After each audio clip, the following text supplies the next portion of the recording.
തൊട്ടിലാട്ടിയ കൈകൾ തൊട്ട കാലം മറന്നു ഞാൻ. എത്രയോ തൊട്ടിലാട്ടി. ഹസ്ബി റബ്ബി സല്ലല്ലാ മാഫി കൽബി ഖൈറുല്ലാ. ഇത് കേൾക്കാത്തവരൊന്നും ഈ കൂട്ടത്തിൽ ഉണ്ടാവൂല. ഇപ്പോഴല്ലേ ആധുനിക പാട്ടൊക്കെ. അത് കേട്ടുറങ്ങിയ മക്കൾക്ക് ആ തൊട്ടിലാട്ടിയ കൈകൾ തൊട്ട കാലം മറന്നു. ഉമ്മാന്റെ കൈയൊന്ന് പിടിച്ചു നോക്കിയിട്ട് എത്ര ദിവസമായി? വാപ്പാന്റെ കൈയൊന്നും ഇങ്ങനെ പിടിച്ചു നോക്കിയിട്ട് എത്ര ദിവസമായി? ഒന്ന് അണച്ചൂട്ടി പിടിച്ചിട്ട് എത്ര ദിവസമായി? ഒന്ന് മടി തലവെച്ച് കിടന്നിട്ട് എത്ര ദിവസമായി? നാളമ്മ വീട്ടിൻ്റെ മുൻപിൽ ഒരു മയ്യത്തായിട്ട് കിടക്കുമ്പോൾ മനസ്സമാധാനത്തോടെ പുഞ്ചിരിച്ചുകൊണ്ട് പറയാൻ പറ്റണം, എൻ്റെ ഒരു പൈതലിനെ പോലെ ഞാൻ നോക്കിയിട്ടുണ്ട് റബ്ബേ. എന്നെ നോക്കിയതിൻ്റെക്കാൾ അപ്പുറം ലേ റബ്ബിർഹംഹുമാ കമാ റബ്ബയാനി സഗീറാ. ചെറുപ്പകാലത്തിൽ എന്നെ നോക്കിയതുപോലെ അവരെ നോക്കാനുള്ള കഴിവ് തരണേ പടച്ചോനേന്നാ കാരുണ്യം കാണിക്കണം. എന്തുകൊണ്ടാണെന്നറിയോ? ചെറുപ്പകാലത്തിൽ അപ്പിട്ട് മടിയിൽ, മൂത്രമൊഴിച്ചത് മടിയിൽ, വായിന്നൊലിച്ചത് മടിയിൽ, ചുണ്ടുമ്മല് ഒന്ന് മാറ്റുമ്പോഴേക്ക് അടുത്ത ഒഴിച്ചു. അതേ അവസ്ഥയിലേക്ക് വാർദ്ധക്യത്തിലെത്തും. മൂത്രമൊഴിച്ചു പോകുന്നത് തുണിയിൽ, അപ്പിട്ട് പോകുന്നത് കിടക്കയിൽ, വായ്മക്കൂടെ ഒലിക്കുന്നത് മുഖത്ത് നിറയും. അന്ന് കഴിക്കുന്ന ഭക്ഷണം മക്കളെ ചുണ്ടുമ്പലും ഇവിടെ ഒക്കെ ഉണ്ടാകും. അതേപോലെ അവരും ആവും. റബ്ബിർഹംഹുമാ കമാ റബ്ബയാനി സഗീറാ. ചെറുപ്പത്തിലും തണൽ വേണം, വാർദ്ധക്യത്തിലും തണൽ വേണം. ഇന്ന് ഞാൻ പറയുന്നൊരു വാക്കുണ്ട്. ഒരു വാപ്പരും മകളെ കൈപിടിച്ചേൽപ്പിച്ചു കൊടുക്കുന്ന എന്തിനാണെന്നറിയാവോ? അമ്മോളങ്ങി നോക്കുന്നുള്ള പ്രതീക്ഷയില്ല. പക്ഷെ ആ കൈപിടിച്ചേൽപ്പിച്ച വാപ്പാനെ കാണണമെങ്കിൽ മക്കള് പിയാപ്പളന്റെ മുൻപിൽ ക്യൂ നിൽക്കേണ്ട ഒരു അവസ്ഥ വന്നിട്ടുണ്ടെങ്കിൽ ഒരു നല്ല ഭർത്താവിന്റെ ലക്ഷണമൊന്നുമല്ലത്. എൻ്റെ വാപ്പയമ്മേൻ്റെ മാതിരി തന്നെ എനിക്കൊരു വാപ്പയമ്മയുണ്ട്. എന്നെ ഇഞ്ച കൈമലേക്ക് കേൾപ്പിച്ചെന്ന വാപ്പാക്കും ഉമ്മാക്കും എൻ്റെ അടുത്ത് നിന്ന് കിട്ടേണ്ടതുണ്ട്. കൈപിടിച്ചേൽപ്പിച്ച വാപ്പാനെ കാണാൻ വേണ്ടി കാത്തു നിൽക്കേണ്ടി വരുന്ന ഒരു കാലഘട്ടങ്ങൾ ആലോചിച്ച് നോക്കി. സ്വന്തം മോളെ ഒന്ന് കാണാൻ ഒരു വാപ്പ കാത്തുക്കേണ്ടി വരിക, പിയാപ്പളന്റെ കാല് പിടിക്കേണ്ടി വരിക, മോളോട് കെഞ്ചി പറയേണ്ടി വരിക. ഇതൊക്കെ ദുനിയാവിൽ നടക്കും. പക്ഷെ അതെത്ര കൊല്ലം ഉണ്ടാവും? മാക്സിമം 100. ആരും ഒരു 200 കൊല്ലം ജീവിക്കാൻ വന്നോന്നല്ല കേട്ടോ. 200 ഉറുപ്പ്യൻ്റെ ഒരു നോട്ട് പോക്കറ്റിലിൻ്റെ അടുത്തെന്ന് ഇങ്ങനെ നോക്കി, അതിലൊരു 100 ഉറുപ്പ്യൻ്റെ ആയുസ് എനിക്കും ഇങ്ങൊക്കെ ഉള്ളൂ. 200 കൊല്ലം ഒരു മനുഷ്യനും ജീവിക്കൂല. ആകെ വന്നത് അള്ളാന്റെ ഹബീബിന് കൊടുത്തത് പടച്ചോൻ 63 കൊല്ലം. അതുകൊണ്ട് തന്നെ ഏത് ബന്ധങ്ങളേക്കും അള്ളാഹ് വിശുദ്ധ ഖുർആനിൽ കൂടെ പറഞ്ഞ മാതിരി വഖളാ റബ്ബുക അല്ലാ തഅബുദു ഇല്ലാ വബിൽ വാലിദൈനി ഇഹ്സാനാ ഇമ്മാ യബ്ലുഗന്ന ഇൻദകൽ കിബറ അഹദഹുമാ ഔ കിലാഹുമാ ഫലാ തഖുൽ ലഹുമാ ഉഫിൻ വലാ തൻഹർഹുമാ. കയർക്കല്ലേ മോനെ, മുഖം ചുളിച്ച് സംസാരിക്കല്ലേ, വെറുപ്പോടെ അവരെ നേരെങ്ങി നോക്കല്ലേ. സഹിക്കേണ്ടി വരും. വാർദ്ധക്യത്തിലേക്ക് ചെറിയ മക്കളെ സഹിക്കുന്ന മാതിരി സഹിക്കേണ്ടി വരും. പറയാറില്ല ചില മക്കളെ പറ്റിയിട്ട് ഈ ചെറുക്കൻ എന്തോ ഒരു വാശിയാണ്. ആ വാശി എന്നെ വാർദ്ധക്യത്തിൽ വരും. ആ വാശി എന്നെ അവരെയും സങ്കടപ്പെടുത്തും. അന്ന് നിങ്ങൾ ഏറ്റവും നല്ല രീതിയിൽ അവരെ പരിഗണിക്കണം. ഏറ്റവും മനോഹരമായിട്ട് അവരോട് നിങ്ങൾക്ക് സഹകരിക്കാൻ പറ്റണം. ഒരു വാപ്പ അങ്ങാടി കൂടെ ഇങ്ങനെ നടന്നു പോകുമ്പം മകൻ വാങ്ങുകയാണ് പാട്ടം. അപ്പോൾ വാപ്പ ഇങ്ങനെ ആലോചിച്ചു എന്നാ, ആ കളിപ്പാട്ടത്തിൻ്റെ വില പോലും എൻ്റെ മക്കൾ എനിക്ക് തരുന്നില്ലേലോ. ഒരു 5 ഉറുപ്പ്യൻ്റെ വില പോലും ഉണ്ടാവില്ല. ഒരു 5 നയാ പൈസയും കൈമേലുണ്ടാവില്ല. ആയ കാലത്ത് മമ്പാട്ടങ്ങാടിയിൽ പള്ളിയിൽ നിന്ന് ഇറങ്ങുന്നവർക്കൊക്കെ കാലിച്ചായ വാങ്ങിക്കൊടുത്ത വാപ്പ ഇപ്പം മകന് ഗൾഫിൽ നിന്ന് അയക്കുന്ന മോളോട് ചോദിക്കാനുള്ള ബേജാറുകൊണ്ട് ഇങ്ങനെ തലയും കുമ്പിട്ട് നിസ്കാരവും കഴിഞ്ഞ് പുറക്കു പോവുക. പേരക്കുട്ടിക്ക് ഒരു മുട്ടായിൻ്റെ പൈസ പോലും കൈമേലില്ലാണ്ട്, വാപ്പറിയാണ്ട് വാപ്പൻ്റെ നിസ്കി പിടിച്ചതും സാധനം വാങ്ങാൻ തന്നേന്ന് മിച്ചം വാങ്ങിക്കൊടുത്തമ്മ മക്കള് പുറത്തു പോയിട്ട് ഏമ്പക്കം വിട്ടിട്ട് ബ്രോസ്റ്റും കരിച്ചതും പൊരിച്ചതും പൊട്ടിത്തെറിച്ചതും ചീറിപ്പാഞ്ഞതും തിന്ന് തിരിച്ചു വരുമ്പോഴും പറയാ കാത്തുക്ക് എന്തിന് അൽഹംദുലില്ലാഹ് നിങ്ങൾ തിരിച്ചു വന്നല്ലോ എന്ന്. ഇതാ ഇന്നത്തെ കാലഘട്ടം. ഒരു കാലഘട്ടത്തിൽ മുജാഹിദ് പ്രസ്ഥാനത്തോട് പലരും പറഞ്ഞിരുന്നു യത്തീം മക്കൾക്ക് വേണ്ടി യത്തീംഖാന തുടങ്ങാൻ. സുഭിക്ഷമായിട്ട് യത്തീംഖാനയായി. ഇപ്പം ആള് രഹസ്യമായിട്ട് പറയുന്നുണ്ട് വാപ്പക്കുമ്മക്കും വേണ്ടിയിട്ട്, മക്കൾക്ക് വേണ്ടാത്ത വാപ്പക്കുമ്മക്കും വേണ്ടിയിട്ട് ഒരു അഗതി മന്ദിരം, ഓൾഡ് ഏജ് ഹോം, ഇപ്പം അങ്ങനെയൊക്കെ ഇംഗ്ലീഷ് പേര്, അതൊക്കെ ഒന്ന് തുടക്കൂടെ. ഒരാൾ മരിച്ച് കഴിഞ്ഞിട്ടുണ്ടാകുന്ന ഒരു പിടച്ചിലുണ്ടല്ലോ, അതിന് കൊടുക്കുന്നൊരു അനുശോചനം ഉണ്ടല്ലോ, അതിനേക്കാൾ എത്രയോ നല്ലതാ ജീവിച്ചിരിക്കുന്ന കാലത്ത് കൊടുക്കുന്ന നല്ലൊരു വാക്കും നല്ലൊരു പ്രവൃത്തിയൊക്കെ. ഒരു യാത്രയൊക്കെ പോകുമ്പോൾ ഒന്ന് കൂടെ കൂട്ടുക. ഇനി അധികം ദൂരത്തേക്കൊന്നും പോകണ്ട, വാപ്പേ വരി വണ്ടിമ്മ കയറി നമ്മൾ നോമ്പാട്ട് അങ്ങാടി പോവുക. അവിടെ വല്ല പൊരിച്ച സാധനം കിട്ടുന്നുണ്ട്. ഒരു ദിവസം തിന്നാലൊന്നും വാപ്പാർക്ക് ഒരു ചുക്കും സംഭവിക്കൂല. ഞാൻ പറയലുണ്ട്, കല്യാണപ്പുരയെ കാണാം, നമ്മളൊക്കെ ഇപ്പം നിക്കാവൊക്കെ കഴിഞ്ഞ് ചെറുപ്പക്കാരൊക്കെ ഡീസന്റിൽ ഇങ്ങനെ നിൽക്കുമ്പോൾ കാണാൻ രണ്ടു കൂട്ടരായിരിക്കും ഐസ്ക്രീമിൻ്റെ അടുത്തും ഐസിൻ്റെ അടുത്തും ഒക്കെ ക്യൂ ആരൊക്കെ ഉണ്ടാവും. ആ പൂതി അറിയാനും മനസ്സിലാക്കാനും പറ്റാത്തൊരു മക്കള് അവനാൻ്റെ ജീവിതത്തിലുണ്ടെങ്കിൽ നിങ്ങൾ കൊട്ടാരുണ്ടാക്കിയിട്ട് AC റൂം വെച്ചെടുത്തിട്ടും കാര്യമല്ല. പടച്ചോനെ തിരയേണ്ടതേ പള്ളീൻ്റെ ഒന്നാമത്തെ സഫിലല്ല, മിനാരത്തിൻ്റെ മേലെയല്ല, കഅബാലയത്തിൻ്റെ ഉള്ളിലല്ല, നിസ്കാരപ്പായയിലല്ല, തസ്ബീഹ് മാലയിലല്ല. പടച്ചോനെ തിരയേണ്ടത് വാപ്പൻ്റെയും എൻ്റെയും കൽബിലാ, അവരെ പുഞ്ചിരിയിലാ, അവരെ സമാധാനത്തിലാ. നിന്നെ മകനായി കിട്ടിയതോർത്തിട്ടും നിന്നെ മരുമക്കളായി കിട്ടിയതോർത്തിട്ടും മനസ്സമാധാനത്തോടെ അവർ കിടന്നുറങ്ങുന്നുണ്ടെങ്കിൽ ഈ ദുനിയാവിൽ ഒരു സ്ഥലത്തും മക്കളെ പടച്ചോങ്ങളെ കുഴക്കൂല, അള്ളങ്ങളെ കുഴക്കൂല. നിങ്ങൾക്കെതിരെ മനസ്സ് വേദനിച്ച് പോയൊരു വാപ്പയും ഉമ്മയും ഉണ്ടെങ്കിൽ ആ വേദനിച്ച മനസ്സിന്റെ വേദന മാറാത്ത കാലത്തോളം നിങ്ങൾ എവിടെയും ജയിക്കാനും പോകുന്നില്ല, എവിടെയും സമാധാനിക്കാനും പോണില്ല. അതുകൊണ്ടാണ് ജീവിച്ചിരിക്കുന്ന കാലത്ത് കൊടുക്കുന്നത് ആ ബഹുമാനവും ആദരവും ഒക്കെ. അത് രക്ഷിതാക്കൾ മക്കൾക്ക് തിരിച്ചും കൊടുക്കണം. മക്കളൊരു പരീക്ഷണ, മക്കൾ ഒരു അനുഗ്രഹവുമാണ്, അതിനേക്കാളേറെ ഒരു പരീക്ഷണവുമാണ്. ഒരിക്കലും മക്കൾക്കിടയിൽ വേർതിരിവ് കാണിക്കുന്ന ഒരു രീതി രക്ഷിതാക്കളുടെ ജീവിതത്തിൽ ഉണ്ടാവരുത്. അത് മക്കളായാലും ശരി, മരുക്കളാണെങ്കിലും ശരി.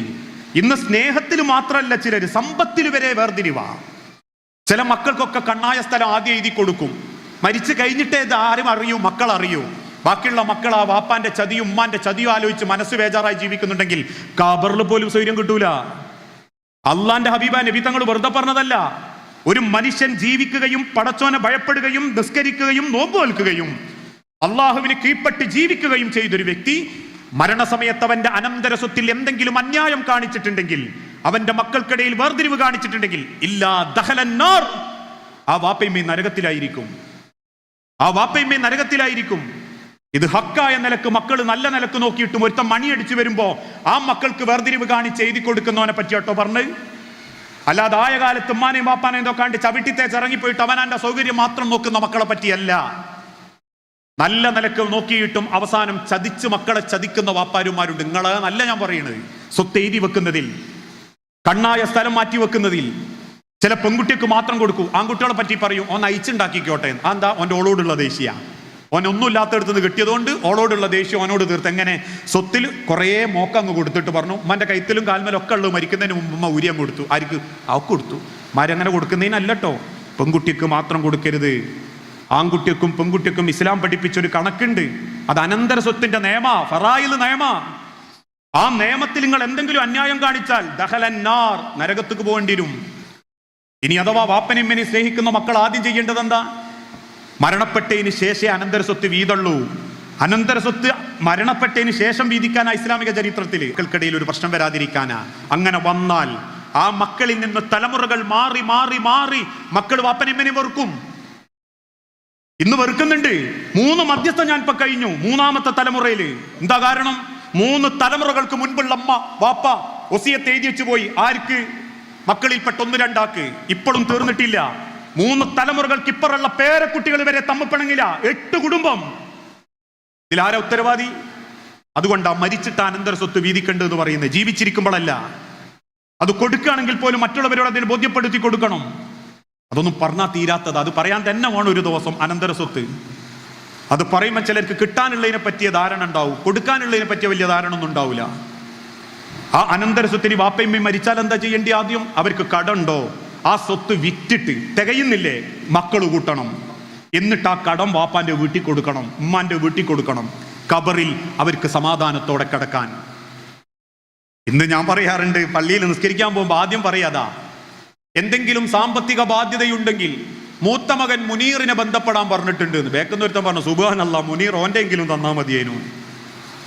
അവസാനം മരിച്ചു കഴിഞ്ഞിട്ട് വാപ്പാന്റെ സ്വത്തും ചോദിച്ചു, അല്ലെങ്കിൽ ഇങ്ങനെ കടവും ചോദിച്ചിട്ട് ഒരുത്തം വന്ന് ചോദിച്ചു മുനീറിനോടും, അല്ലേ ഈ തരാന്ന് അറിഞ്ഞിരുന്നല്ലോ, അവിടെ അങ്ങനെ ഒസിയത്തായിട്ട് ഇങ്ങനെ പറഞ്ഞിരുന്നു. ഒട്ടന മുനീർ അപ്പോഴേക്ക് ഇത് വീതം വെച്ച് കഴിഞ്ഞിട്ടുണ്ടാവും.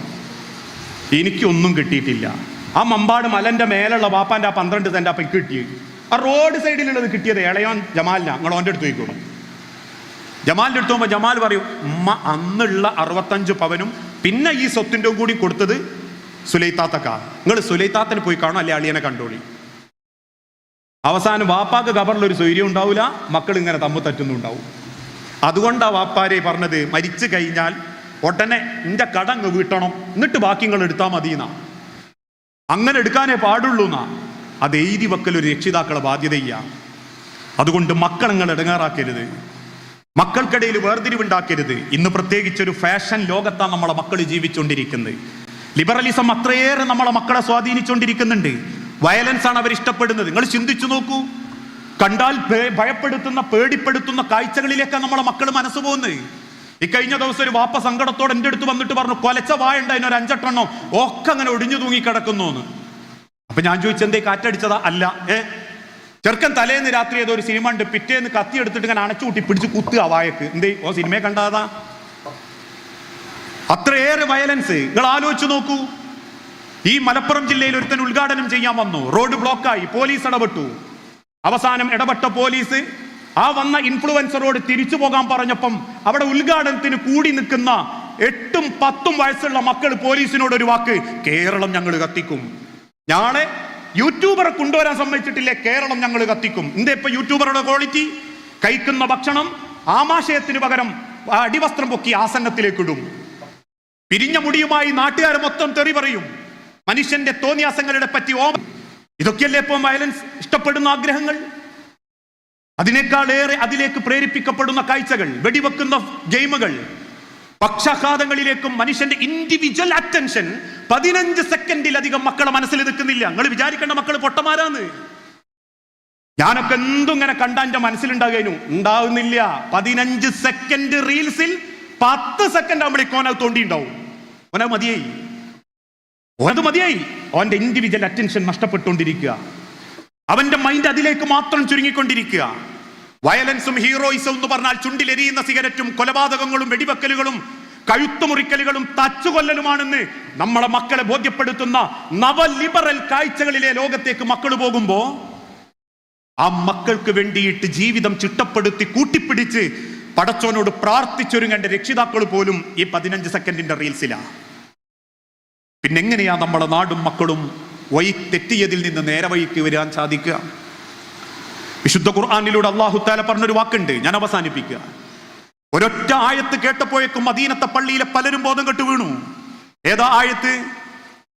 ബോധം കെട്ട് വീണ സഹാബത്തിന്റെ മുഖത്തേക്ക് വെള്ളം തളിച്ചു റസൂല് ചോദിച്ചു, എന്തേ സഹാബത്തെ? റസൂലെ, ആ ആയത്ത് മനസ്സിനെ വല്ലാതെ പിടിച്ചു കുലുക്കി. റസൂലെ, റസൂലുള്ള ചോദിച്ചു, ഏതായത്ത് സഹാബത്തെ? യാ അയ്യുഹല്ലദീന ആമനു ഖൂ അൻഫുസകും വഅഹ്ലീകും നാറാ വഖൂദുഹൻ നാസു വൽ ഹിജാറ അലൈഹാ മലായികത്തുൻ ഗിലാദുൻ ശിദാദുൻ ലാ യഅ്സൂനല്ലാഹ മാ അമറഹും വയഫ്അലൂന മാ യുഅ്മറൂൻ. യാ അയ്യുഹല്ലദീന ആമനു, അല്ലയോ സത്യവിശ്വാസികളെ, 5 വക്തും നിസ്കരിക്കുന്ന അമ്മാരെ വാപ്പാരെ, സുന്നത്ത് നോമ്പെടുക്കുന്ന അമ്മാരെ വാപ്പാരെ, പരിശുദ്ധ ഹജ്ജ് കർമ്മം നിർവഹിച്ച ഉമ്മാരെ വാപ്പാരെ, അള്ളാന്റെ കഅബാലയം കണ്ട് ഉംറ ചെയ്ത ഉമ്മാരെ വാപ്പാരെ, അള്ളാഹുവിന്റെ മാർഗത്തിൽ സകാത്ത് കൊടുക്കുന്ന ഉമ്മാരെ വാപ്പാരെ, 114 സൂറത്തുകളിൽ നിന്ന് ആയത്തുകൾ ഓതി ഓതി കരയുന്ന ഉമ്മാരെ വാപ്പാരെ, ഖൂ അൻഫുസകും വഅഹ്ലീകും നാറാ. നിങ്ങൾ മാത്രം അത് പഠിച്ചാ പോരാ, നിങ്ങൾ മാത്രം രക്ഷപ്പെട്ടാ പോരാ, നിങ്ങൾ കുടുംബത്തെയും രക്ഷപ്പെടുത്തണം. നിങ്ങളുടെ കുടുംബത്തെയും നിങ്ങൾ കാത്തു സൂക്ഷിക്കണം. എൻ്റെ വീട്ടിൽ എൻ്റെ മകൻ ജനിച്ചത് ഒരിക്കലും ഒരു പരീക്ഷണമാവാൻ പാടില്ല. അതോ പറയും നാളെ പരലോകത്ത്, പടച്ചോനെ, ഇനി ഞങ്ങൾക്ക് തന്ന ഏറ്റവും വലിയൊരു പരീക്ഷണം എന്താണെന്നറിയോ? ഈ വാപ്പൻ്റെ ഇമ്മൻ്റെയും മോനായി ജനിക്കേണ്ടി വന്നു. ഒന്ന് ആലോചിച്ച് നോക്കി ഉമ്മാരെ വാപ്പാരെ, നിങ്ങളെ മക്കൾ നാളെ പടച്ചോനോട് പറയാ, പടച്ചോനെ, ഞങ്ങൾക്ക് കിട്ടിയ ഏറ്റവും വലിയ പരീക്ഷണം എന്താണെന്നറിയോ? ഈ വാപ്പൻ്റെ ഇമ്മൻ്റെയും മക്കളായേണ്ടി വന്നു. വാപ്പക്ക് യാതൊരു ദീനുമില്ല, ഉമ്മക്ക് അത്രയില്ല, നിസ്കാരം നേരത്തിനില്ല, നോമ്പ് വെൽക്കലില്ല, നോമ്പ് പറ്റാത്തന്നെ അതിൽ ദ്വാരക്കലില്ല, ദീനില്ല, ദുനിയാവില്ല. തിന്നുക, ഉറങ്ങുക, കളിക്കുക, ഉറങ്ങുക, തിന്നുക, ഉറങ്ങുക, ഇതിങ്ങനെ പോണുണ്ട്. അല്ലാണ്ട് ഒരു ദീനീ ചിട്ടയിൽ പടച്ചോനെ ഭയപ്പെട്ട് ഖുറാനിന്റെ ആയത്തും ഒരു സുബീക്കെണീറ്റ് ഞങ്ങളെ വിളിച്ചുണർത്തിയിട്ട് നിസ്കരിക്കാൻ കൊണ്ടുവന്ന ഒരു വാപ്പയും, ഖുറാൻ തിരിച്ചു വരുമ്പോഴേക്ക് ഖുറാൻ ഓതുന്ന പ്രേരിപ്പിക്കുന്ന ഒരു ഉമ്മയും, അവസാനം വീട്ടിൽ നിന്ന് ഇറങ്ങിപ്പോകുമ്പോൾ സലാം പറഞ്ഞിട്ടും ദുആ അർപ്പിച്ചിട്ടും വീട്ടിൽ നിന്ന് ഇറങ്ങാനുള്ള പ്രാർത്ഥനയും കയറി വരുമ്പോഴുള്ള പ്രാർത്ഥനയും വീട്ടിൽ തോന്നിയാസം കാണാൻ പാടില്ല എന്നും ശരീരത്തിലെ വസ്ത്രങ്ങൾ പോലും പടച്ചോനെ ഭയപ്പെട്ട് ധരിക്കുന്ന മക്കളാണ് എന്നൊക്കെ ഒന്ന് പറഞ്ഞു തരാൻ കഴിവുള്ളൊരു വാപ്പയും മെയ്യായിരുന്നെങ്കിൽ ഞങ്ങൾ ഇത്ര നശിക്കൂലായിരുന്നു പടച്ചോനെ എന്ന് മക്കൾ പറയും. ഇത് ഞാൻ പറഞ്ഞല്ല, ഹബീബായ നബി തങ്ങൾ പഠിപ്പിച്ചതാ. ചില തിന്മകൾ മക്കൾ പഠിക്കുന്നത് വീട്ടിൽ നിന്നാണ്. ചില മാതാക്കളുടെ നിസ്സഹകരണം കൊണ്ടും മൗനാനുവാദം കൊണ്ടും, ചില പിതാക്കളെ കൊണ്ടും പിതാക്കളുടെ മൗനാനുവാദം കൊണ്ടും. ചില നാടുകളിലൊക്കെ ചില ആഘോഷങ്ങൾ, ഇതര മത ആഘോഷങ്ങൾ, പൂരങ്ങൾ, ഇതൊക്കെ വരുമ്പോൾ ചില മക്കളൊക്കെ അങ്ങനെ പറയും, ഞാനതിന് പോവും, ഞാനത് പോവും, ഞാൻ ലിപ്സ്റ്റിക്ക് വാങ്ങും, ഞാൻ അത് വാങ്ങും, ഇത് വാങ്ങും. പറയും മക്കളെ വേണ്ട, അതൊന്നും ശരിയല്ല, ഇതൊന്നും നമ്മളെ മതത്തിന് യോജിച്ചതല്ല. ഈ മതം ഏത് കാര്യം ചോദിച്ചാലും മതത്തിൻ്റെ കാര്യം പറഞ്ഞ് നിങ്ങൾ ഇടങ്ങാറാക്കണ്ടേ, ഐറ്റിങ്ങളൊരു പൂതിയല്ലേ, ഓലങ്ങ് ചെയ്തോട്ടെ. ഇനിയിപ്പോൾ അത് ഏതെങ്കിലും ഒരുത്തരുള്ള കണക്ഷൻ ആണെങ്കിലും ആദ്യം പറയുന്നറിയോ, അതൊന്നും ഇപ്പം നോക്കണ്ട, ഓളെ ഇഷ്ടമാണ് എങ്ങനെ നടക്കട്ടെ. ഓനാരായിരിക്കും 4 കാൽമേൽ രാത്രി കഞ്ചാവ് അടിച്ചോ, രഹസ്യ സമ്മതം കൊടുത്ത് രഹസ്യ സഹായം ചെയ്ത് കുടുംബം നശിപ്പിക്കുന്ന അമ്മാരുണ്ട്, അപ്പാരുണ്ട്. ഞാൻ ആക്ഷേപിക്കല്ലോ. അവസാനം 4 കാലിൽ മക്കള് കഴുത്തറുത്ത് തൂങ്ങി മരിച്ച മക്കളെ മയ്യത്ത് കെട്ടിപ്പിടിച്ചിട്ട് കരയുന്നൊരു ഗതികേട് പല കുടുംബത്തിലും കാണുമ്പോൾ അള്ളാന്റെ ബർക്കത്തോടു കൂടി 100 കണക്കിന് ആൾക്കാർ ദുആ ഇറക്കുമ്പം ബാറക്കല്ലാഹു ലക്കുമാ ചെല്ലുമ്പം വാപ്പ സന്തോഷത്തോടെ കൈപിടിച്ചേൽപ്പിക്കുന്ന ഒരു കുടുംബം പോകുമ്പം ഇനി അഥവാ പരീക്ഷണമാണോ, ആ കുടുംബത്ത് സ്വൈര്യല്ലേ, അത് അള്ളാഹ് തന്നൊരു പരീക്ഷണാന്ന് കരുതു മോളെ എന്ന് പറയുമ്പോൾ കിട്ടുന്നൊരു ആനന്ദമുണ്ട്, സമാധാനമുണ്ട്. എന്നാൽ സ്വയം വരുത്തി വെച്ച ഫിത്തിനയിൽ ഇത് ഞാൻ അനുഭവിക്കേണ്ടതാന്ന് സ്വയം തോന്നുന്ന ഒരു കുറ്റബോധവും വേദനയുണ്ട്. രണ്ടും രണ്ടാ. അത് മക്കളും കൂടി അറിയണം. വാപ്പയമ്മയും നല്ല നിലക്ക് വളർത്തിക്കൊണ്ടുവന്ന് പഠിപ്പിച്ച് ദീനീ ചിട്ടയിൽ മദ്രസയെ ചേർത്ത് അതിനുശേഷം നാട്ടിലുള്ള സർവ്വ ഖുർആൻ ക്ലാസ്സിലും പങ്കെടുപ്പിച്ച് അതോടൊപ്പം അവൻ്റെ ഭൗതിക ഡിഗ്രിയും നേടിക്കൊടുത്ത് ഓ MBA-കാരനായി നല്ലൊരു ജോലിയിലേക്കെത്തി വിദേശത്ത് ചെന്ന് ഗൾഫിൽ ജോലി വാങ്ങി തിരിച്ച് നാട്ടിൽ വന്ന് നല്ലൊരു പെൺകുട്ടിനെ കണ്ട് ഇഷ്ടപ്പെട്ട് അള്ളാന്റെ ദീനിനെ സാക്ഷി നിർത്തി യാതൊരു മാമൂലുകളും ആചാരങ്ങളും ഇല്ലാണ്ട് കുടുംബക്കാരെ പ്രാർത്ഥനയോടെ ഒരു പെൺകുട്ടീനെ കൈപിടിച്ച് കൂട്ടിക്കൊണ്ടുവന്ന് റൂമിൽ കയറി ദാമ്പത്യ ജീവിതം മക്കളോടൊപ്പം ആഘോഷിക്കുന്നതും വാപ്പനെമ്മനെയും പറയുന്നത് അനുസരിക്കാതെ ധിക്കരിച്ചുകൊണ്ട് പഠിക്കാതെ വിദ്യാഭ്യാസം നേടാതെ നാട്ടിലുള്ള തൊഴിലില്ലാത്ത ചെറുപ്പക്കാരുടെ കൂടെ കൂടി റോഡ് വക്കിലിരുന്ന് കമന്റ് പറഞ്ഞ് അവസാനം രാത്രി കഞ്ചാവിന് അടിമപ്പെട്ട് മൂക്കുമുട്ട ബിരിഞ്ചിച്ചോറ് അതല്ലെങ്കിൽ മൂക്കുമുട്ട രാത്രികാല ഭക്ഷണം കഴിച്ച് അവസാനം കിടന്നുറങ്ങുന്ന ബെഡിൽ ചെന്ന് കിടന്ന് പോൾ സൈറ്റ് ഓണാക്കി ബ്ലൂ ഫിലിമിന്റെ രംഗം കണ്ട് പകുതി അർദ്ധമയക്കത്തോടുകൂടി കണ്ണടഞ്ഞു കിടന്ന് നേരം വെളുത്ത് സൂര്യനുദിക്കുമ്പം എഴുന്നേറ്റ് തലക്കനം വിട്ടുമാറാൻ വേണ്ടി വീണ്ടും കഞ്ചാവ് അടിച്ച് അവസാനം പെണ്ണ് കെട്ടാൻ നേരത്ത് പെണ്ണ് കിട്ടാതാകുമ്പോ ഏതോ പെണ്ണിനെ പോയി കള്ളത്തരം പറഞ്ഞു കൂട്ടിക്കൊണ്ടുവന്ന് ചാടിച്ചു കൊണ്ടുവന്ന് നശിപ്പിക്കുന്നതും രണ്ടും ഒന്നല്ല. ഇതിലേതു വേണമെന്ന് മക്കളോട് ബോധ്യപ്പെടുത്തി കൊടുക്കണം, എങ്ങനെ ജീവിക്കണമെന്ന്. മറ്റേ തരത്തിൽ ജീവിക്കുന്നവനെ കണ്ടിട്ട് അത് ഹീറോയിസാന്ന് വിചാരിക്കണ്ട, അത് ഏറ്റവും വലിയ നാണക്കേടാണെന്ന് പറയണം. അതിനെന്ത് വേണമെന്ന് പറയും, കുടുംബത്തിൽ ഇത് കുടുംബത്തിൽ നമ്മൾ ആദ്യം ബോധ്യപ്പെടുത്തി കൊടുക്കണം. ഇന്നതിനെന്താ ചില കുടുംബങ്ങളിൽ എന്ന് പറഞ്ഞാൽ നമ്മൾ പുതിയ പുതിയ ആചാരങ്ങളെയും ആഘോഷങ്ങളെയും ഇങ്ങനെ ആസ്വദിച്ചുകൊണ്ടിരിക്കുക. അതുകൊണ്ടാ ഇന്ന് ബർത്ത്ഡേ മുതൽ സഞ്ചയനം വരെ സ്റ്റാറ്റസും ഷെയറും റീൽസുമാണ്. ബർത്ത്ഡേ മുതൽ സഞ്ചയനം വരെ.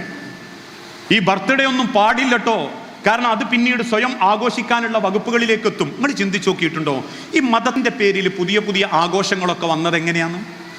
ഇപ്പൊ നമ്മൾ പറയല്ലേ മുഹറം മാസത്തിൽ അല്ലെങ്കിൽ റജബ് മാസത്തിൽ ബറാഅത്ത്, ഷാബാനിൽ ബറാഅത്ത്, റജബ് നോമ്പ്. ഇതെങ്ങനെ വന്നതാന്ന് അന്വേഷിച്ച് നോക്കുമ്പോഴാണ് ചരിത്രം അറിയുന്നത്. റസൂലുള്ള പറഞ്ഞിട്ടില്ല, ഖുലഫാഉ റാഷിദീങ്ങൾ പറഞ്ഞിട്ടില്ല, ആദ്യത്തെ 3 നൂറ്റാണ്ട് 300 കൊല്ലത്തിൻ്റെ ഇടക്ക് വന്നിട്ടില്ല. തോന്നി ഓരോ മാസവും ഒരു വെറൈറ്റി ആഘോഷം വേണം.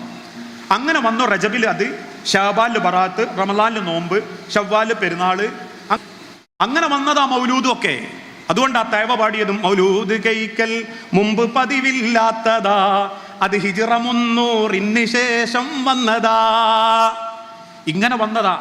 അന്ന് അവര് ഈ മതത്തിന്റെ ആഘോഷം ആഗ്രഹിച്ചിരുന്ന ചില ആൾക്കാർ, ഷിയ മനസ്സുള്ള ആളുകൾ ചിന്തിച്ചത് ഓരോ മാസത്തിലും ഒരു വെറൈറ്റി ആഘോഷം. അന്ന് ചിലര് ഭയങ്കര ഭക്ഷണം ഉണ്ടാക്കല്, കൂടല്, തിന്നല്, അടിച്ചു പൊളിക്കല്, എന്തെങ്കിലുമൊക്കെ കുറെ പാടല്, ചെല്ലല്, അങ്ങനെ വന്നതാ ബുർദയും മജ്ലിസ് അങ്ങനത്തെ കാര്യങ്ങളൊക്കെ അങ്ങനെ വന്നതാ. ഇന്ന് നമ്മുടെ കൂട്ടത്തിലെ ചിലർക്ക് തോന്നി ഏതായാലും അതൊക്കെ പഴഞ്ചനായി, ഇനി പുതിയ പുതിയ ആഘോഷം വരണം, ഓരോ മാസം വന്നില്ലെങ്കിലും ഇടക്കിടക്ക് വരണം. അപ്പൊ എന്തൊക്കെ വന്നു? ആദ്യം വന്നു പെൺകുട്ടി ജനിച്ച ബർത്ത്ഡേ ആഘോഷം വന്നു. കുറച്ച് കാലം കഴിഞ്ഞ് കുട്ടിക്ക് ഒരു 4 വയസ്സൊക്കെ ആകുമ്പോഴേക്ക് കാതുകുത്താൻ കൊണ്ടുപോയി, കാതുകുത്ത് കല്യാണം. ഇതെന്തിനാപ്പം?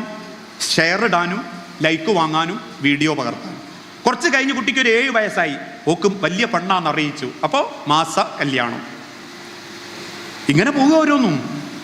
എത്ര കുടുംബങ്ങളിലാ ഓരോരോ ആചാരങ്ങൾ പുതിയ പുതിയ വരുന്നത്. ഇതിന് നിന്നൊടുക്കുന്ന ചില വാപ്പാരുണ്ട്, വയസ്സന്മാർ വാപ്പാർ. വാപ്പൻ്റെയും പിന്നെ 50-ാം വിവാഹ വാർഷികം, വാപ്പയും നല്ല കുളിച്ച് കുട്ടപ്പനായിട്ട് സുന്ദരന്മാരായിട്ട് കുത്തിരിക്കുന്നത് കാണാം. ഒരു സന്തോഷങ്ങൾ കുടുംബത്തിൽ അങ്ങോട്ടും ഇങ്ങോട്ടും സംസാരിച്ച് മനസ്സ് തുറന്ന് സംസാരിച്ച് തീർത്തോ? ഇതിപ്പോൾ എന്തിനാ അതൊക്കെ ചെയ്യുന്നതെന്ന് അറിയാം നിങ്ങൾക്ക്? നാട്ടുകാരെ ലൈക്കും ഷെയറും കിട്ടണം. അതല്ലാത്ത എന്തെങ്കിലും ഒരു ഏർപ്പാടുണ്ടോ? പോയോലല്ലേ മുട്ടായിൻ്റെ ഗോപുരം കയറ്റി കയ്യും പിടിച്ചിട്ട്. ഇപ്പം അതൊക്കെയാ. റസൂലുള്ളാഹി സ്വല്ലല്ലാഹു അലൈഹി വസല്ലം പറഞ്ഞ ഒരു പെൺകുട്ടീനെ കണ്ട് ഇഷ്ടപ്പെട്ടാൽ അവൾക്ക് നിങ്ങൾക്കൊരു ഹദിയ കൊടുക്കാം. അത് അവളുടെ വലിയൻ്റെ കൈമ കൊടുത്തിട്ട് അവളെ ഏൽപ്പിക്കാൻ പറയണം. അത് നിങ്ങളുടെ ഒരു സന്തോഷമാണ്, മധുരാണ്.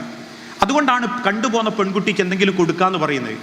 പണ്ടൊക്കെ അത് എന്തെങ്കിലും ഒന്ന് കൊടുക്കലേ ഉള്ളേനു. ഞാനൊക്കെ എക്ലേറിൻ്റെ മുട്ടായി കൊണ്ടുപോയി 25 ഉറുപ്പ്യൻ്റെ, അതിലാകെ 65 എണ്ണങ്ങാനേ ഉള്ളതിനൊന്ന് പിന്നെ ഒളിഞ്ഞോട് പറഞ്ഞിട്ടുണ്ട്. ഇപ്പൊ അതല്ലല്ലോ സ്റ്റാറ്റസ്. ഇപ്പൊ കഴിഞ്ഞ ദിവസം ഒരു കല്യാണം തെറ്റിപ്പോയി. കാരണം എന്താ? ഓൻ കൊണ്ടുവന്ന് 3000 ഉറുപ്പ്യൻ്റെ മുട്ടായി ആണല്ലോ. ഓള് പ്രതീക്ഷിച്ച് 30,000-ൻ്റെതാ. കുട്ടികാരികൾ പറഞ്ഞ പോലെ അട്ടിക്ക് വകല്ലാത്തവൻ്റെ പേരൊന്നും പോകണ്ടാന്ന്. മുട്ടായി തിരിച്ചു പുരയെ കൊണ്ട കൊടുത്തിട്ട് പറഞ്ഞു ഞാൾ മുന്നോട്ടില്ലാന്ന്. എന്താ ഇപ്പൊ കുഴപ്പം? ചെറുക്കൻ്റെതല്ല, ഓൻ്റെ വീടിൻ്റെ അല്ല, ഓൻ്റെ ദീനല്ല, കൊണ്ടുവന്ന മുട്ടായി ചെറുതായി പോയി. ഇനി മുട്ടായി വലുതാക്കുന്ന പോലെ ഉദ്ദേശം എന്താ?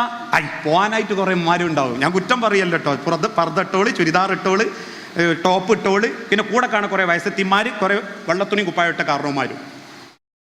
മുൻപിലുള്ളോള് ഗോപുരം, രണ്ടാമത്തോള് താജ്മഹൽ, മൂന്നാമത്തോള് കുത്തുബ് മീനാർ, നാലാമത്തോള് വേറെ എന്തെങ്കിലും. ബേക്കലുണ്ടാവും ക്രെയിനിൻ്റെ ആ ചങ്ങായി. യാതൊരു അവസ്ഥയില്ലാത്ത ആചാരങ്ങൾ മാറിക്കൊണ്ടിരിക്കാൻ 80,000 രൂപ വരെ ഇപ്പം മുട്ടായിക്ക് വേണ്ടി ചെലവാക്കുന്നു എന്നാ. അതവിടെ നിൽക്കട്ടെ. 80,000 വരെ മുട്ടായിക്ക് ചെലവാക്കുന്നത് പോട്ടെ, ഡെക്കറേഷനുകൾക്ക് വേണ്ടിയിട്ട് ലക്ഷങ്ങളെ മേലേക്ക് എത്താൻ തുടങ്ങി. ഡെക്കറേഷനുകൾക്ക് വേണ്ടിയിട്ട് ലക്ഷങ്ങൾ. ഡെക്കറേഷൻ വേണ്ടാന്നൊന്നുമല്ല, ഇതൊക്കെ ഒരു പവറാ, സ്റ്റൈലാ, വെറൈറ്റിയാ. ആളുകൾക്ക് അതാ ആഗ്രഹം. അതിനു വേണ്ടിയിട്ട് ആളുകൾ ഓടിക്കുന്നത്. എല്ലാ കാര്യങ്ങളും ഒരു കാര്യത്തിലേക്ക് ചുരുങ്ങി. റബ്ബിന്റെ തൃപ്തി വേണ്ട, നാട്ടുകാരെ തൃപ്തിയും വേണം, ലൈക്കും വേണം, ഷെയറും വേണം. ആ ഒരു മീഡിയകൾക്ക് മുൻപിലാണ് നമ്മൾ ഇന്ന് ജീവിച്ചുകൊണ്ടിരിക്കുന്നത്. എനിക്കൊക്കെ സത്യം പറഞ്ഞാൽ എത്രത്തോളം എന്ന് ചോദിച്ചാൽ, കല്യാണത്തലേന്ന് വരൻ്റെ വീട്ടിലേക്ക് സർപ്രൈസ് എൻട്രി. പോണ്? പെണ്ണ്. എന്നിട്ട് അവിടെ പോന്നിട്ട് അവിടെ ചെന്നിട്ട് ഹാലും കോലും ഉണ്ടാക്കിയിട്ട് ബേജാറാക്കിയിട്ട് ഇറങ്ങിപ്പോരുക. ഇനി പിയാപ്ലൻ ഓളെ വീട്ടിലേക്ക് ഒരു സർപ്രൈസ് എൻട്രി. തലേന്ന് രാത്രി കഴിക്കാൻ വന്ന ഭക്ഷണക്കാർ പ്ലേറ്റും പിടിച്ചിട്ട് ഒരു വള്ളപ്പത്തിൻ്റെ പകുതിയായിട്ട് ബേജാറാകുക. പുരക്കാരൻ ഐഡിയകള് ഗാനമേളക്ക് തുള്ളാൻ പോയതാ. എത്ര കുടുംബങ്ങളിൽ ആ മനുഷ്യരെ പടച്ചോന്റെ ബർക്കത്തില്ലാത്ത, എത്ര ദാമ്പത്യ കുടുംബ ബന്ധങ്ങളാ നശിച്ചുകൊണ്ടിരിക്കുന്നത്. ഇതൊന്നുമില്ലാത്തൊരു കാലഘട്ടത്തിൽ എഴുന്നേറ്റ് നിന്ന കൂര തട്ടുന്ന ഈത്തപ്പന ഓലൻ ഒരു ഗുളികയും കുടിക്കാണ്ടും പകലന്തിയോളം മനസ്സറിഞ്ഞ് കിടന്നുറങ്ങിയവരുണ്ട്. സഹാബത്ത്, പിന്തുടർച്ചക്കാര്. ഇന്ന് 3 ഗുളിക കുടിച്ചാലാ ചില ഭാര്യമാർക്ക് ഉറങ്ങാൻ പറ്റുക. അട്ടപ്പാതിര 12 മണി വരെ 2 ബെഡിന്റെ ബെഡ് ഏതാ? വീട്ടിൻ്റെ.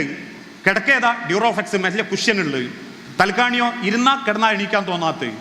അതുമല്ല എന്തേപ്പല്ലാത്ത സമാധാനം മാത്രമല്ല, രണ്ടാളും 2 ഭാഗത്തേക്കും ചെരിഞ്ഞു കിടന്ന് 1:30-2 മണി വരെ അങ്ങനെ അങ്ങോട്ട് ചാറ്റ് ചെയ്ത് അങ്ങോട്ടും കിടന്നുറങ്ങും ഇങ്ങോട്ടും കിടന്നുറങ്ങും. മാസത്തിൽ ഒരിക്കലെങ്കിലും കെട്ടിയ പെണ്ണിനെ തൊടാത്തവരുണ്ട്. ആഴ്ചയിൽ ഒരിക്കലെങ്കിലും അണച്ചുകൂട്ടാത്തവരുണ്ട്. ഒരു രാത്രിയെങ്കിലും അന്ന് തോന്നുന്ന ഒരു ദാമ്പത്യം ഉണ്ടല്ലോ, അത് പാട്ടിണിയാണെങ്കിലും പരസ്പരം കെട്ടിപ്പിടിച്ച് കിടന്ന സമാധാന. അതാ സ്നേഹം. അല്ലാണ്ട് ഇന്ന് സ്നേഹം എന്താന്ന് ചോദിച്ചാൽ ചിലർ പറയുന്നത് ഒക്കെ എന്തിൻ്റെ കുറവാ? ഉടുക്കാനുള്ളത്, പോകാനുള്ളത്. നാള് 40,000-ൻ്റെ ഫോണാ ഞാൻ വാങ്ങിക്കൊടുത്ത്. മനുഷ്യരെ, സ്നേഹം പൈസ കൊണ്ട് വാങ്ങിക്കൊടുക്കുന്ന ഫോണും പൈസയും തിന്നാനുള്ള ഒന്നല്ല. സ്നേഹം എന്ന് പറഞ്ഞ ഒരു പരിഗണനയാ. അത് മക്കൾ കാണേണ്ടത് രക്ഷിതാക്കളുടെ കുടുംബത്തിൽ നിന്നാണ്. മക്കൾ അത് കണ്ടു വളരണം. എന്തുകൊണ്ടാണ് റസൂൽ സല്ലല്ലാഹു അലൈഹി വസല്ലമ ബാങ്കിൽ വിഷയം ഉണ്ടെങ്കിൽ ബെഡ്റൂമിൽ പോകണമെന്ന് പറഞ്ഞ്? നിങ്ങളുടെ വാക്കുകൾ മക്കളുടെ മനസ്സിൽ നെരിപ്പോടുണ്ടാക്കരുത്, സങ്കടം ഉണ്ടാക്കരുത്. ഇന്ന് മക്കളെ മുൻപ് പാച്ചത്തെറി പെണ്ണുങ്ങളെ വിളിക്കുന്നവരുണ്ട്, കാര്യം തെറി. ഇതെല്ലാം പറഞ്ഞു കഴിഞ്ഞിട്ട് കാണാം പിന്നെ ക്ഷമാപണം നടത്താൻ പോകുന്നത്, ഓളയും കൂട്ടിയിട്ട് ഒരു ബ്രോസ്റ്റ് തിന്നാൻ പോകുന്നത്. ഈ കാലഘട്ടത്തിലേക്ക് നമ്മൾ നീങ്ങിക്കൊണ്ടിരിക്കുമ്പോൾ എല്ലാം അഭിനയ, എല്ലാം വല്ലാത്തൊരു അഭിനയ ലോകത്തേക്ക് നമ്മൾ മാറിക്കൊണ്ടിരിക്കുകയാണ്. നിങ്ങൾ ആലോചിച്ച് നോക്കി, ഭ്രാന്തന്മാരെയാണ് ആളുകൾ ഇഷ്ടപ്പെടുന്നത്. ഭ്രാന്തന്മാരുടെ കോമാളിത്തരങ്ങളാണ് ആളുകൾ ഐഡന്റിറ്റി ചെയ്യുന്നത്. പാവനമായ പവിത്രമായ കല്യാണ സദസ്സുകളിൽ പോലും വേഷം കെട്ടിത്തുള്ളുന്ന കോലങ്ങളെ, ഭ്രാന്തന്മാരെ കൊണ്ടുവന്ന് തുള്ളിക്കുക, പണി കൊടുക്കാൻ. 10,000-ന്റെ പടകങ്ങൾ പൊട്ടിത്തീരുന്നു, 25,000-ന്റെ പൂത്തിരി കത്തിത്തീരുന്നു. പൈസന്റെ വില അറിയണോ? മെഡിക്കൽ കോളേജിന്റെ വരാന്തേ ചെന്നാ മതി. ഞാൻ ഇടക്കിടക്ക് പോകലുണ്ട്. ഇടക്കിടക്ക് CH സെന്ററിന്റെ മുൻപിലുള്ള ചില കാര്യങ്ങൾക്കും അവിടെ ആളുകളെ സഹായിക്കാനും വേണ്ടി പോകുമ്പോൾ ഞാൻ കാണുന്ന ചില കാഴ്ചയുണ്ട്. ഒരു നിസ്സാരമായ ബ്ലഡിന്റെ ടെസ്റ്റിന്റെ മുൻപിൽ കാത്തുനിന്ന് കിട്ടുന്ന ടെസ്റ്റ് പോസിറ്റീവ് ആണെന്ന് അറിയുമ്പോൾ ആ ടെസ്റ്റും പിടിച്ച് നെഞ്ചുപൊട്ടി കരയുന്നവന്റെ കണ്ണീര് കണ്ടിട്ടുണ്ടോ മനുഷ്യരെ? നിങ്ങൾ കണ്ടത് സിനിമയിൽ അഭിനയിക്കുന്നവന്റെ കണ്ണീരല്ലേ? നിങ്ങൾ കണ്ടത് ദുനിയാവിൽ മറ്റെന്തെങ്കിലും കണ്ണീരല്ലേ? അറിയണ ഒരു മെഡിക്കൽ കോളേജിന്റെ വരാന്ത ചെന്ന് നിൽക്കണം. 39ാമത്തെ വാർഡ് മുതൽ 41ാമത്തെ വാർഡ് വരെ ഒരു തവണ കാല് വെച്ച് നടന്ന വിറയ്ക്കും. പിന്നെ അവസാനം ഷീട്ടും പിടിച്ച് നെഞ്ചുപൊട്ടി നിൽക്കുമ്പോ കൂട്ടിക്കൊണ്ടുപോയി ഭക്ഷണം വാങ്ങിക്കൊടുത്ത് വെള്ളം കൊടുത്ത് മരുന്നിനുള്ള ആവശ്യങ്ങളും നിർവഹിച്ചു കൊടുത്ത് തിരിച്ചയക്കുമ്പോ പിറ്റേന്ന് മുതൽ നേരം വെളുത്തിട്ട് 4:45 അലാറം വെച്ച് എഴുന്നേറ്റ് കഞ്ഞിക്കും പയറിനും വേണ്ടി മെഡിക്കൽ കോളേജിന്റെ താഴെ കോവൂര് മുതൽ മെഡിക്കൽ കോളേജിന്റെ മറുഭാഗത്തുള്ള മായാനാനിവിടെ ക്യൂ നിൽക്കുന്നവന്റെ നെഞ്ചിന്റെ ഉള്ളിലെ പടപ്പറിഞ്ഞ കളയൂല മനുഷ്യരെ ₹1, കാളം തോന്നൂല ₹1. ആ തിരിച്ചറിവാണ് ദീന്. അല്ലാണ്ട് ദീന് എന്ന് പറഞ്ഞാല് സുബീസ്കരിച്ചിട്ട് എല്ലാ തോന്നിയാസത്തിനും ഇറങ്ങലല്ല, എല്ലാ വിവരക്കേടിനും പോകലല്ല. ആ തിരിച്ചറിവാണ് കുടുംബത്തിൽ വേണ്ടത്. ആ മനോഹരമായ ഒരു ജീവിത ഇന്ന് മൊത്തത്തിൽ ഒരൊറ്റ കാര്യം പ്രകടമായി കൊണ്ടിരിക്കുക. മനുഷ്യന്റെ ലജ്ജ, ഈ നാണുണ്ടല്ലോ, അത് എടുക്കപ്പെട്ടുകൊണ്ടിരിക്കുക. ഉളുപ്പില്ലായ്മ, ആ ഉളുപ്പില്ലായ്മ എടുക്കപ്പെട്ടുകൊണ്ടിരിക്കുന്നു എന്നുള്ളതിൻ്റെ ലക്ഷണമാണ്. നമ്മളൊക്കെ ഒരു കാലത്ത് ഭ്രാന്തന്മാരെ കാണുമ്പോൾ, അന്ന് അപൂർവമായിരുന്നു ഭ്രാന്തന്മാര്. ഇപ്പൊ ഒരു ഭ്രാന്തൻ അത് പോന്നാന്ന് പറഞ്ഞാൽ കുട്ടികളൊക്കെ അങ്ങനെ നോക്കിക്കും അല്ലെ, ഓനെ എന്തെങ്കിലുമൊക്കെ ആക്കിയിട്ട് പിന്നാലെ പോക്കിയിട്ട് ഓനങ്ങനെ നോക്കിക്കും, ഓനെന്താ വേദനയാക്കും, ഓനെ കളിപ്പിക്കും. കാരണം ഭ്രാന്തന്മാരുടെ മാനസികാവസ്ഥ എന്തെന്ന് അവർക്ക് പോലും അറിയൂല. അതുകൊണ്ട് തന്നെ അവരെന്തൊക്കെയോ കാട്ടിക്കൂട്ടും, എന്തൊക്കെയോ അവർ ചെയ്തു കൂട്ടും. അതൊക്കെ കാണാൻ കുട്ടികൾ കൂട്ടം കൂടിയിരുന്നു. ഇന്ന് ആ മാനസിക വൈകല്യം ബാധിച്ച ആളുകളെ കാണാൻ ക്യൂ. എവിടെ? യൂട്യൂബിന്റെ മുമ്പിൽ. മാനസിക വൈകല്യം ബാധിച്ച ആളുകൾ, എന്തൊക്കെ മാനസിക വൈകല്യമുള്ളത്? ഒന്നും ഉടുക്കാതെ പുറത്തേക്ക് ഇറങ്ങുക, അത് പെണ്ണുങ്ങളാണ്. അത് കാണാൻ കുറച്ച് ആണുങ്ങൾ ക്യൂ. ഓള് വന്ന അതിന് ക്യൂ, ഓൾ ഉദ്ഘാടനം ചെയ്യാമെന്ന അതിന് ക്യൂ. പെണ്ണിന് എന്നെ തോന്നി തുടങ്ങി ഉടുക്കാണ്ട് വന്നാലേ ലൈക്കും ഷെയറും ഉള്ളൂ. ഇതാര് വരുത്തിയതാ? കണ്ടു നിൽക്കാൻ ആഗ്രഹിച്ച് നോക്കി നിൽക്കുന്ന ചില മാനസിക രോഗികൾക്ക് വേണ്ടി കാത്തു നിൽക്കുന്ന മാനസിക രോഗികൾ. മറുഭാഗത്ത് ഇതുപോലെയുള്ള ഇൻഫ്ലുവൻസർമാര് സമൂഹത്തിനൊരു ഗുണവും ചെയ്യാതെ ആരാന്റെ കടയിൽ ചെന്ന് എന്തൊക്കെയോ മൂക്കുമുട്ട വലിച്ചു കയറ്റി മനുഷ്യന്റെ ആമാശയം കത്തിച്ചു കളയുന്നതിന്റെ വിശദീകരണം കൊടുത്ത് ആശുപത്രികൾ, അരുതാലയങ്ങളെ കശാപ്പ് ശാലകളാക്കാൻ വേണ്ടി പണിയെടുക്കുന്ന ചില രാത്രികാല ഫുഡിന്റെ ബ്ലോഗർമാര് വന്നിട്ട് മൂക്കുമുട്ട തിന്നിട്ട് പറയും, നിങ്ങൾ അവിടെ പോയി തിന്നോളി, ഇതൊക്കെ ഉഷാറാണ്. നിങ്ങളിപ്പോ കഴിഞ്ഞ ദിവസം കേട്ടില്ലേ, അജിനാമോട്ടോയുടെ 1 മില്ലി ഇത് ഉള്ളിൽ ചെന്നാൽ ഗർഭിണികളും കുട്ടികളും അത് കഴിക്കാൻ പാടില്ല എന്നാണ്. അത് കേരളത്തിൽ ഒരു ചെറിയ പെട്ടിക്കോള വാർത്തയിലേ വന്നിട്ടുള്ളൂ. അത് നിങ്ങൾ ആരും കണ്ടിട്ടുണ്ടാവില്ല, ഒരു വാട്സപ്പുകാരനെ അത് പ്രചരിപ്പിച്ചിട്ടുമില്ല. അതത്രയേറെ ദോഷമാണ്. നിങ്ങൾ ലിപ്സ്റ്റിക്കിന്റെ കണ്ടില്ലേ, കേരളത്തിലെ മുഖ്യധാര ഒരു പത്രത്തിലെ മാധ്യമ പ്രവർത്തകൻ പറഞ്ഞു, ഒരു പെൺകുട്ടി ലിപ്സ്റ്റിക്ക്, അതേത് നല്ല നിലക്ക് വരുന്ന ലിപ്സ്റ്റിക്ക്, യൂറോപ്യൻ രാജ്യത്തുനിന്ന് വരുന്ന കോസ്മെറ്റിക്കിന്റെ നല്ല ലിപ്സ്റ്റിക് ഉപയോഗിച്ചാൽ തന്നെ 10,000% അവന്റെ ഉള്ളിലേക്ക് അതിന്റെ വിഷാംശം ഇറങ്ങുന്നുണ്ട് എന്നാ. അതുപോട്ടെ, നാട്ടിൽ വരുന്ന ലോക്കൽ സാധനം വാരി പറ്റിച്ചിട്ടാ 2ാം ക്ലാസ്സിലെ മോളും ചുണ്ടു ചോപ്പിച്ചിട്ടാ വരുന്നത്. ഈ കോസ്മെറ്റിക് ഉപകരണങ്ങൾ എത്രത്തോളം നമ്മളെ സ്വാധീനിച്ചു എന്നുള്ളതിന്റെ തെളിവാണ്. ഒരൊറ്റ ചരിത്രം കൂടി പറഞ്ഞ് ഞാൻ അവസാനിപ്പിക്കാം. എന്ത് മാനസിക വൈകല്യമുള്ള ആളുകൾക്കും ഇന്ന് സമൂഹം കൊടുത്തൊരു പേരാണ് ഇൻഫ്ലുവൻസേഴ്സ്. എല്ലാ ഇൻഫ്ലുവൻസേഴ്സും അത്തരക്കാരെന്ന് ഞാൻ പറയുന്നില്ല. എന്തൊക്കെയോ കോപ്രായങ്ങൾ കാട്ടിയിട്ടും തോന്നിയാസങ്ങൾ കാട്ടിയിട്ടും ആരാന്റെ കുടുംബങ്ങളിലേക്ക് ഒളിഞ്ഞു നോക്കിയും അവനാന്റെ കുടുംബത്തിന്റെ അടുക്കള രഹസ്യങ്ങളും കിടപ്പറകളും സമൂഹത്തിന് മുൻപിൽ അവതരിപ്പിച്ചും ആണ് പെണ്ണിന്റെ വേഷം കെട്ടി കുഞ്ഞന്റെ സ്വഭാവം ഉണ്ടാക്കി സംസാരിച്ചും അതല്ലെങ്കിൽ ചെറിയ ചെറിയ കാരണങ്ങൾ കുത്തിപ്പെരിപ്പിച്ച് വലുതാക്കി വലിയ വലിയ വേദികൾ ഒരുക്കി വലിയ വലിയ മാലകളും പടക്കങ്ങളും പൊട്ടിച്ച് കുട്ടിയുടെ ജന്മദിനം മുതൽ വെഡിങ് ആനിവേഴ്സറി മുതൽ മറ്റു പലതും ആഘോഷിക്കുന്ന ഈ ലോകത്തെ മാനസിക രോഗികൾക്ക് ലോകം കൊടുത്തൊരു പേരാണ് ഇൻഫ്ലുവൻസേഴ്സ്. ഞാൻ ഒരിക്കൽ കൂടി പറയുന്നു, എല്ലാ ഇൻഫ്ലുവൻസേഴ്സും അല്ല. അത് കണ്ട് രസിക്കാൻ ഇന്നത്തെ ചില മാതാക്കളും പിതാക്കളും എത്രയേറെ അതിങ്ങനെ ആസ്വദിച്ചുകൊണ്ടിരിക്കുക. യൂട്യൂബ്, അത് ഇത് എന്നൊക്കെ കണ്ടിട്ട് നിങ്ങൾ നമ്മളെ മക്കളെ രക്ഷപ്പെടുത്താൻ ആഗ്രഹിക്കുന്നുണ്ട്. ഞാൻ പറയാറുണ്ട്, അവനാൻ്റെ വീട്ടിൽ മൊബൈൽ ഉപയോഗിക്കുന്നതിനൊക്കെ ഒരു ടൈം ടേബിൾ തന്നെ ഉണ്ടാക്കണം. വാപ്പയമ്മ ഇരിക്കി, വാപ്പയമ്മയും മക്കളും ഒരുമിച്ചിരിക്കി, ഒരു അരമണിക്കൂർ ആഴ്ചയിലൊരിക്കൽ അവൾ ചോദിക്കട്ടെ, അവൾ പറയട്ടെ അവളെ മനസ്സിന്റെ വേദന, ഒരു ദിവസം അവൾ പറയട്ടെ അവളെ സങ്കടം. എന്തൊക്കെയാ മോളെ ഇന്ന് പഠിച്ച്, ഇന്ന് എന്തൊക്കെയാ സ്കൂളിൽ വിശേഷം ഉണ്ടായത്. അപ്പോൾ പറയാ, വാപ്പേ ഇന്ന വിഷയങ്ങൾ ഉണ്ടായിട്ടുണ്ട്, ആ പെണ്ണുണ്ടല്ലോ അവിടെ ഒന്നും അവിടെ നിൽക്കൂ, ആ ബസ്സിലാ കയറുക, ഓനോ ആ ബസ്സിലാ കയറുക. അപ്പൊ നമ്മൾ പറഞ്ഞു കൊടുക്കേണ്ടത്, ഇനി പകുവെക്കാൻ പോല, എനിക്ക് പകുവെക്കല പണി അല്ല മോളെ, ഈ അവിടെ സൂക്ഷിക്കണം കേട്ടോ, എന്നെ എനിക്കൊരു വിശ്വാസമുണ്ട്, മക്കളതൊന്നും ശ്രദ്ധിക്കണം, അതൊന്നും ചെയ്യാൻ പാടില്ല. അല്ലാണ്ട് നമ്മൾ നേരെ തിരിച്ചു ഉൾട്ടേറ്റ് അതൊന്നും ശ്രദ്ധിക്കാൻ ചെവി കൊടുക്കാണ്ടെന്ന ഓൾക്ക് തന്നെ തോന്നും, ഞാൻ എന്ത് പറഞ്ഞിട്ടും മൂപ്പര് കേൾക്കണില്ല. പല അവിഹിതങ്ങളിലേക്കും കാര്യങ്ങൾ എത്തുന്നു. അതുകൊണ്ടാണ് ഞാൻ എന്ത് പറഞ്ഞാലും മൂപ്പരൊന്നും പറയൂല.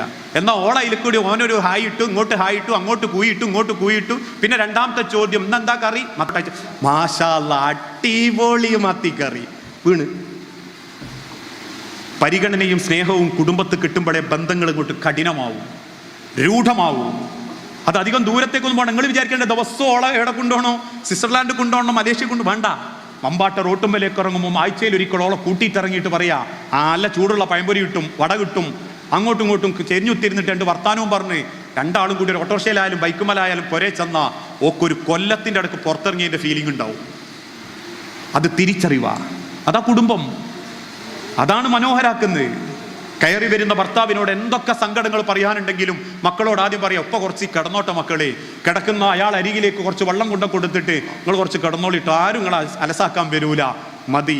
അയാൾ 10 മിനിറ്റ് അരമണിക്കൂർ കിടക്കാൻ വിചാരിച്ചെടുത്ത് നിന്ന് 10 മിനിറ്റ് കിടന്നിട്ട് എഴുന്നേറ്റ് വന്ന് ഓളോട് ചോദിക്കും, അല്ല എന്തൊക്കെയാന്ന് ഭക്ഷണമുള്ളത്, മക്കളൊക്കെ ഉറങ്ങിയോ, ഓൽക്ക് എന്തോ കൊടുത്തോ, മതി. ഇതൊന്നും ആർക്കും വേണ്ട. എല്ലാവർക്കും ആരാൻ്റെ ജീവിതം. പ്രിയപ്പെട്ടവരെ, ഞാൻ നിർത്തി. അതുകൊണ്ട് തന്നെ നമ്മളൊക്കെ ശ്രദ്ധിക്കേണ്ടത് എന്താണെന്ന് ചോദിച്ചാൽ, ആളെ കാണിക്കാൻ ജീവിക്കണ്ട. നമ്മളെ ജീവിതം നിലയും വിലയും വേണ്ടത് നാട്ടുകാരുടെ മനസ്സിലുമല്ല, നമ്മളെ ഹൃദയത്തിലും നമ്മളെ കുടുംബത്തിലുമാണ് നമുക്ക് ഉണ്ടാവേണ്ടത്. ഞാനൊരു വലിയ നഷ്ടമാണെന്ന് എൻ്റെ മരണശേഷം എൻ്റെ ഭാര്യയ്ക്ക് തോന്നണം, അവളൊരു വലിയ നഷ്ടമായിരുന്നു എന്ന് അവളെ മരണശേഷം എനിക്കും തോന്നണം. ഞങ്ങളൊരു വലിയ നഷ്ടമായിരുന്നു എന്ന്, അഥവാ ഞങ്ങളൊരു വലിയ സൗഭാഗ്യമായിരുന്നു എന്ന് എൻ്റെ മക്കൾക്ക് തോന്നണം.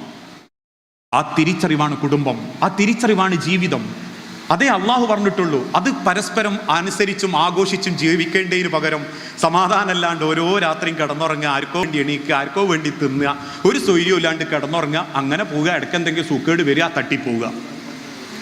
കിട്ടുന്നതൊരു 10 ദിവസമാണെങ്കിലും മനസ്സറിഞ്ഞ് ജീവിക്കണം, മനസ്സറിഞ്ഞ് പ്രണയിക്കണം, മനസ്സറിഞ്ഞ് സ്നേഹിക്കണം.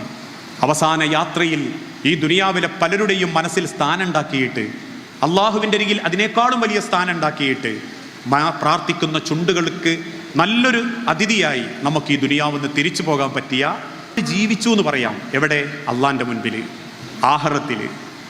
അതല്ല ഇതേ രീതിയിൽ തന്നെ മുന്നോട്ട് പോകാനാണെങ്കിൽ അങ്ങനെ പോവും. നമ്മൾ കാലത്തിനെ കുറ്റം പറയും, കാലം അങ്ങനത്തെ പോയി എന്ന് പറയും, അവസാനം നമ്മളും ഇല്ലാണ്ടാകും. അങ്ങനെ ആവാതിരിക്കട്ടെ.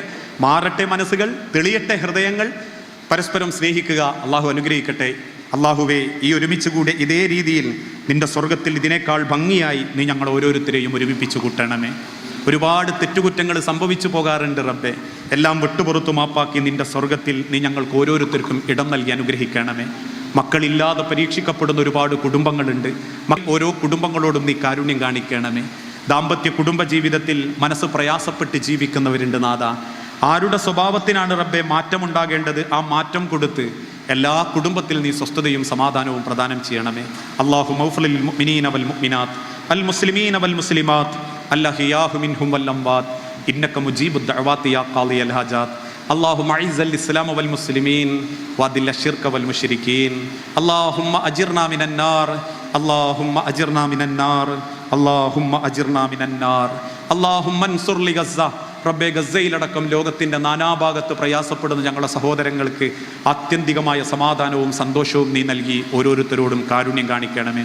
അവസാനമായി ഇൻഷാ അല്ലാഹ് ഈ പരിപാടിക്ക് ഇവിടെ ഒരു കലക്ഷൻ നടക്കുന്നുണ്ട് എന്ന് കേട്ടു. ഹൈറുക്കും നിങ്ങളിൽ ഏറ്റവും നല്ലവൻ ഖുർആൻ പഠിക്കുകയും പഠിപ്പിക്കുകയും ചെയ്യുന്നവനാ. പഠിക്കൽ ഏതായാലും നടന്നു. പഠിപ്പിക്കുക എന്ന് പറഞ്ഞാൽ ഖുർആൻ ക്ലാസ് എടുക്കാൻ പോയതല്ല, അത് പഠിപ്പിക്കുന്ന കാര്യങ്ങൾക്ക് സഹായം ചെയ്യല. എല്ലാവർക്കും പ്രാസംഗികനാവാൻ പറ്റൂല, എല്ലാവർക്കും വയലേറിയാൻ പറ്റൂല. അവിടെ പഠിപ്പിക്കൽ ഇങ്ങനത്തെ സാഹചര്യങ്ങൾ ഒരുക്കുക, ഇങ്ങനത്തെ നല്ല കാര്യങ്ങൾക്ക് സാമ്പത്തിക സഹായം ചെയ്യുക എന്നുള്ളതാണ്. അതുകൊണ്ട് സാധിക്കുന്ന ആളുകൾ ഇതിന് സഹകരിക്കണം എന്ന് ഓർമ്മപ്പെടുത്തിയിട്ടുണ്ട്. നിങ്ങളെ പ്രാർത്ഥനയിൽ നിങ്ങൾ ഇന്നേ ഉൾപ്പെടുത്തണം.